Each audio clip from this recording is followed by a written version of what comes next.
বর্তমান রাষ্ট্রপতি দায়িত্বে থাকবেন কিনা এ নিয়ে প্রশ্ন দেখা দিয়েছে। সংসদ অধিবেশনের প্রথম দিনে দেশবাসীর সাক্ষী হয় বিরোধী দলের নজিরবিহীন হট্টগোল সহ ওয়াকআউটের। তবে আইনজীবীরা বলছেন সংসদ কিংবা সংসদের বাইরে মব করে রাষ্ট্রপতিকে অপসারণ করা যাবে না, সংবিধানের আলোকেই নিতে হবে সিদ্ধান্ত। অলিউল রনির রিপোর্টে দেখুন বিস্তারিত।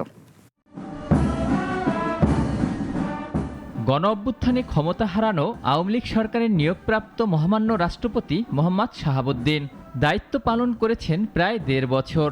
শপথ পড়িয়েছেন অন্তর্বর্তী সরকার সহ সে সরকারের উপদেষ্টাদের, জারি করেছেন ১৩৩টি অধ্যাদেশ। সর্বশেষ মহান জাতীয় সংসদের স্পিকার, ডেপুটি স্পিকার সহ শপথ পড়িয়েছেন মন্ত্রীদের। তবে এত কিছুর পরে বাদ সাজে ত্রয়োদশ জাতীয় সংসদের প্রথম অধিবেশনে, যেখানে বিরোধী দল জামাত জোট নজিরবিহীন হট্টগোলের পর করে ওয়াকআউট। ফলে সংসদের প্রথম দিনটি ছিল নাটকীয়তা আর উত্তাপের। তবে আইনজীবীরা বলছেন সংসদ কিংবা সংসদের বাহিরে মব তৈরি করে রাষ্ট্রের গুরুত্বপূর্ণ ব্যক্তিকে সরিয়ে দেওয়া সম্ভব নয়। রাষ্ট্রপতিকে যদি অপসারণ করতে চাওয়া হয়, সেই ক্ষেত্রে মবের কোনো সুযোগ নেই।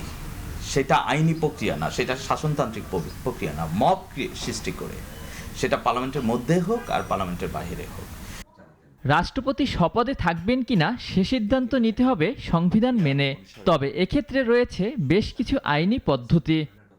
পার্লামেন্ট চাইলে কোনো একটা বডি কনস্টিটিউট করতে পারে, যেখানে এই যে লিখিত প্রস্তাবনা হয়েছে সংবিধান লঙ্ঘন অথবা অসদাচরণের, তারপর যদি সিদ্ধান্ত আসে, সেই সিদ্ধান্তর উপর আলোচনা হবে, ডিবেট হবে, এবং রাষ্ট্রপতিকে সেই যে অভিযোগে এসছে সেই ব্যাপারে তাকে তার বক্তব্য উপস্থাপন করতে দেওয়ার সুযোগ দিতে হবে। যদি সংসদ মনে করে যে তাকে তার যে বক্তব্য, রাষ্ট্রপতির যে বক্তব্য, সেটা যথেষ্ট সন্তোষজনক না, তখন 3/4 মেজরিটি দিয়ে তাকে অপসারণ করা সম্ভব। এদিকে সংবিধানের 53 অনুচ্ছেদে বলা হয়েছে অসমর্থের কারণে অপসারণ করা যেতে পারে রাষ্ট্রপতিকে। তবে এক্ষেত্রে মেডিকেল বোর্ড গঠন সহ রয়েছে একাধিক ধাপ।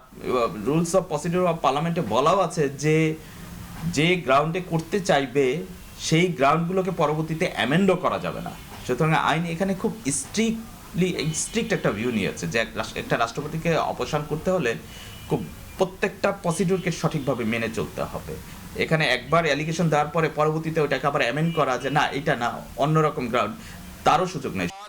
রাষ্ট্রপতিকে যদি অপসারণ করতেই হয় তা আইনের বাহিরে গিয়ে নয়, সেই সাথে যে পদ্ধতি অনুসরণ করা হোক না কেন, আবেদনের পরে স্পিকারকে সংসদে আহ্বান করতে হবে আলোচনা সভা, যা 14 দিনের আগে নয় এবং 30 দিনের পরে নয়। অলিউল রনি, নাগরিক, ঢাকা।